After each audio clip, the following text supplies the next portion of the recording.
Penjelasan tuntas. Talak, khulu, fasakh, gugat cerai.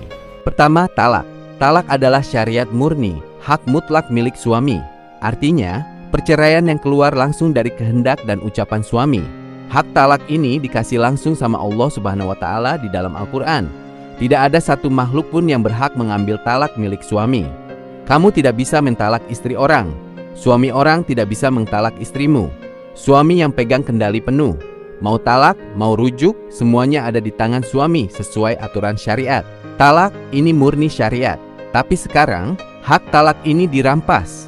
Suami mau talak harus izin hakim, harus lewat pengadilan, harus di depan sidang pengadilan. Rujuk harus dilaporkan, harus pakai uang. Itu namanya mengubah hukum Allah. Penistaan agama Islam yang dilakukan lembaga yang katanya Islam yang membawa-bawa nama agama. Kedua, khulu. Khulu juga termasuk syariat, tapi ada syarat ketat. Istri boleh minta pisah dengan cara mengembalikan mas kawin atau harta yang disebut iwaj. Syariat wajib khulu. Harus dengan kerelaan dan persetujuan dari suami. Istri tidak bisa memaksa.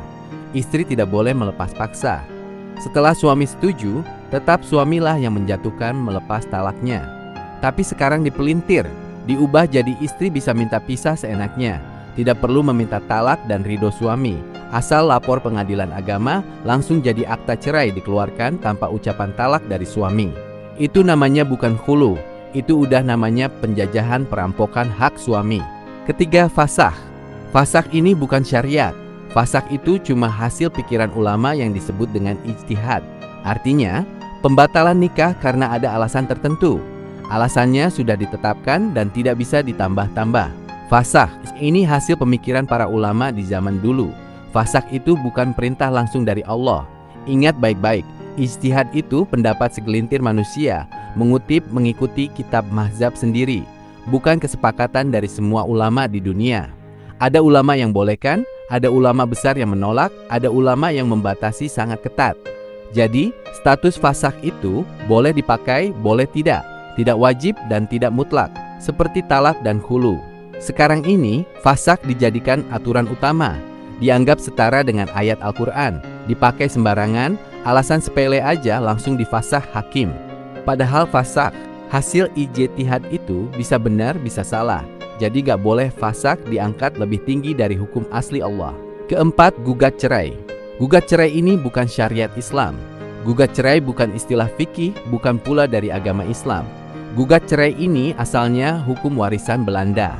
Artinya, istri datang ke pengadilan menuduh suami macam-macam, lalu meminta hakim yang menceraikan mereka. Suami tidak setuju pun tidak peduli, putusan hakim yang menang. Ingat baik-baik, ini fakta paling penting. Dalam Al-Quran dan hadits tidak ada istilah gugat cerai. Nabi Muhammad SAW tidak pernah ajarkan ini. Gugat cerai ini produk hukum dari penjajah Belanda. Namanya dulu echtscheiding, dibuat oleh penjajah agar umat Islam kehilangan kekuasaan di dalam rumah tangga, biar mudah hancur. Ini yang sekarang jadi mewabah.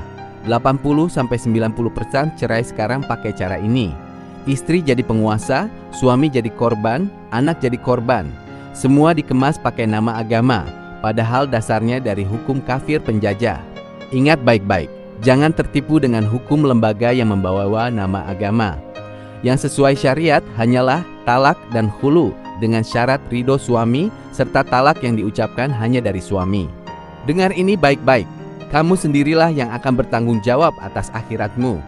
Setelah kematian, setelah dikubur, yang akan pertanyakan itu perbuatan kehidupanmu berdasarkan kesesuaian dengan syariat, bukan berdasarkan hukum negara warisan Belanda buatan manusia. Hakim pengadilan agama yang mati di dalam kubur juga tidak akan ditanya hukum positif yang dia pakai sewaktu sidang.